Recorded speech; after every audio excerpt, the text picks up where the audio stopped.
Imagine this. You're at your favorite coffee shop trying to enjoy a peaceful moment alone, when suddenly, someone snaps at the barista over a minor mistake. The tension ripples outward, reaching you. What do you do? How do you hold on to your peace? Seneca once said, "Wherever there is a human being, there is an opportunity for kindness." But what if that person offers you rudeness instead? Stay with me for the next few minutes, and I will guide you through the art of handling rudeness with grace and stoic calm. Let us explore together how to transform confrontation into an opportunity for personal growth and harmony. Lesson number 1. Don't take it personally. It's crucial first to reflect inward, understanding our reactions before assessing the behavior of others. This self-awareness sets the foundation for a more controlled and thoughtful response to rudeness. Imagine you're at a coffee shop, and as you're about to order, someone cuts in line with a dismissive gesture. Your initial impulse might be to react sharply. However, recalling Marcus Aurelius's wisdom, you have power over your mind, not outside events. Realize this, and you will find strength guides you to a different approach. Here, the power of indifference isn't about not caring, but rather about selecting where to invest your emotional energy. By choosing not to take the rudeness personally, you step into a space of empowerment. The rude person's behavior says more about their struggles or shortcomings than about you. When you detach from the impact of their actions, you maintain your peace and dignity. This isn't about passivity.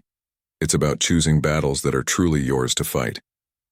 This approach not only preserves your inner calm, but also positions you as a person of poise and resilience. By practicing indifference, you shield your inner state from the disruptive waves of others' rudeness. Remember, every moment of rudeness is an opportunity to reinforce your mastery over your reactions, turning potentially volatile encounters into moments of personal triumph. Lesson number 2. Stay calm and composed. Staying calm and composed in the face of rudeness can feel like navigating a stormy sea. Picture yourself in a bustling grocery store. The lines are long, people are impatient, and in the midst of this chaos, someone snaps at you over a minor misunderstanding about who was next. Your heartbeat quickens, and you feel the urge to snap back.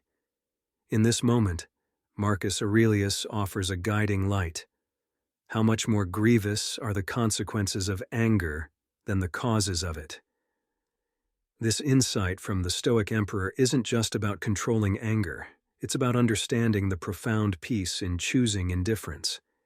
This indifference isn't about not caring. It's about selectively caring about what truly matters. By choosing not to engage with the anger, you maintain not just your composure, but also your dignity. Instead of letting the rude behavior dictate your response, you take a deep breath, perhaps offer a polite smile, and focus on the task at hand. This act of indifference does not mean you are conceding defeat. Rather, it means you are rising above the petty disturbances that could otherwise cloud your day. This powerful stance can be polarizing. To some, it may seem like passivity, but to those who practice it, it's a form of emotional intelligence, a skill that conserves your emotional energy for more worthy pursuits. Each time you encounter rudeness and choose this path, you reinforce your capability to manage your reactions. It is in these moments that you grow stronger in your resolve to remain unaffected by the trivial disruptions of everyday life, embodying the true essence of Stoic calm. Lesson number 3. Use reflective listening. In the face of rudeness, one of the most transformative approaches is to employ reflective listening. Imagine you're in a heated meeting where tempers are flaring. A colleague, perhaps stressed by deadlines and pressure, lashes out at you over a disagreement on project direction. It's the perfect storm for conflict, but also an opportunity to shift dynamics through understanding. Epictetus, the great Stoic philosopher, once said, "We have 2 ears and 1 mouth so that we can listen twice as much as we speak." This wisdom underpins the practice of reflective listening, which involves not only hearing but truly understanding and reflecting back the emotions and words of the speaker. By doing so, you transform potential conflict into a moment of connection. As your colleague vents, instead of preparing your rebuttal or defending your stance, you focus on their words, tone, and underlying concerns. You then calmly paraphrase their point, saying something like, "It sounds like you're feeling really overwhelmed with this tight deadline and concerned that we might be moving in the wrong direction. Is that right?" This act of reflecting can be polarizing. Some might view it as a weakness, an invitation for further aggression. Yet those who understand its power see it as a strategic tool for de-escalation. This technique does not just neutralize the immediate tension, it shows your colleague that their feelings and opinions are acknowledged and valued, potentially transforming hostility into a productive dialogue. Each instance of reflective listening not only diffuses the situation, but reinforces your role as a compassionate and effective communicator. It's about making the choice to engage deeply, turning confrontations into opportunities for understanding and collaboration. Lesson number 4. Respond with kindness. Navigating the murky waters of human interaction can often lead us to encounters with rudeness, where the best course of action is less about retaliation and more about elevation through kindness. Imagine you're returning home on a crowded train after a long day. A fellow passenger, evidently having a similarly tough day, sharply tells you to move your bag so they can sit down, their tone dripping with irritation. Here, the words of the Stoic philosopher Cleanthes resonate deeply. Kindness is the golden chain by which society is bound together. While the impulse may be to snap back or mirror their rudeness, responding with kindness instead can be a profound, polarizing choice. By simply smiling, moving your bag, and saying, "Absolutely, I hope you can now relax a bit on this tough day," you can transform the atmosphere from one of conflict to compassion. This act of kindness serves as a soft but firm reminder that each of us can be a catalyst for positivity. While some may view this approach as submissive or weak, it is, in fact, a testament to strength, a deliberate choice to not escalate tension. Instead, it diffuses negativity and can shift the other person's mood and perspective. Responding with kindness doesn't just impact the immediate situation. It sets a tone that might encourage others to act similarly. Each act of kindness is a ripple in the pond of human interactions, potentially leading to a wider spread of civility and understanding. By choosing to respond with gentleness, you uphold your dignity and contribute to a more harmonious society, proving that sometimes the quietest response can indeed be the most powerful. Lesson number 5. Set boundaries. Navigating the challenging terrain of social interactions often requires the delicate art of setting boundaries, particularly with those who might not respect your personal space or feelings. Imagine you are at a community meeting and a fellow member repeatedly interrupts you, dismissing your ideas without consideration. It's a scenario ripe with frustration, but also an opportunity for assertiveness.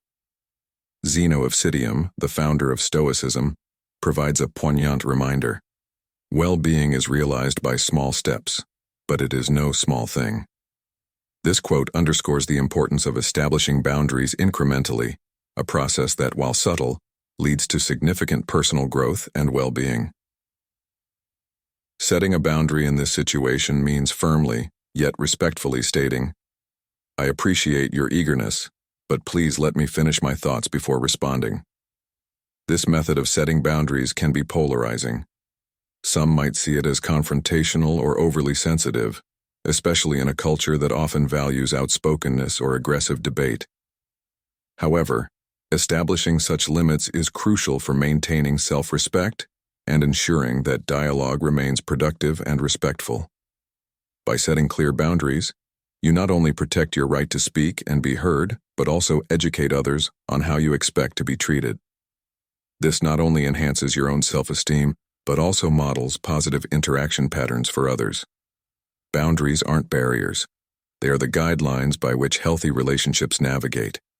Each time you assertively set a boundary, you reinforce your self-worth and contribute to a more respectful and considerate community, proving that standing firm in your values is both necessary and empowering. Lesson number 6, reflect and learn.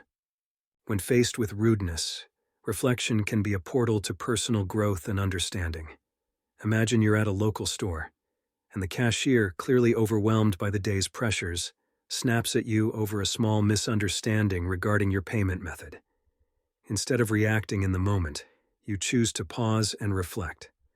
Marcus Aurelius offers a sage piece of advice for such situations. Whenever you are about to find fault with someone, ask yourself the following question: what fault of mine most nearly resembles the one I am about to criticize? This reflection prompts us not only to consider our own flaws, but also to cultivate empathy for others, understanding that we too have our moments of weakness. This process of reflection and learning can be polarizing. It challenges the instinctive human response to retaliate or defend oneself against perceived slights. Instead, it requires embracing patience, humility, and the willingness to see beyond the immediate reaction. By reflecting on your own behavior and the possible reasons behind the cashier's rudeness, you gain insights into how stress and external pressures can affect anyone's demeanor. Reflecting on such encounters allows us to learn and grow from them. Perhaps there's a way to communicate more clearly, or maybe it's a lesson in maintaining composure under stress. This mindset doesn't just diffuse potential conflicts. It enriches our interactions, making us more compassionate and understanding individuals. Each act of reflection is an opportunity to deepen your understanding of human behavior, including your own, turning everyday conflicts into lessons in personal development. By choosing to learn from these moments, you not only avoid exacerbating conflicts, but also contribute to a more empathetic and mindful society. And so, my friends, as we navigate the turbulent seas of our interactions, remember the timeless words of Epictetus. We have 2 ears and 1 mouth so that we can listen twice as much as we speak. Let this guide you not just in moments of calm, but especially in the face of rudeness. But what might happen if we truly embrace this wisdom? What changes might unfold in your life, in your interactions, even within your very soul? Join me next time as we delve deeper into the Stoic arts of handling what life throws at us with grace and resilience. If you're curious to uncover more secrets of a Stoic life, make sure you subscribe to our channel and like this video. Explore with us, learn with us, and grow with us. Until then, keep listening, twice as much as you speak, and watch the wonders it works in your life.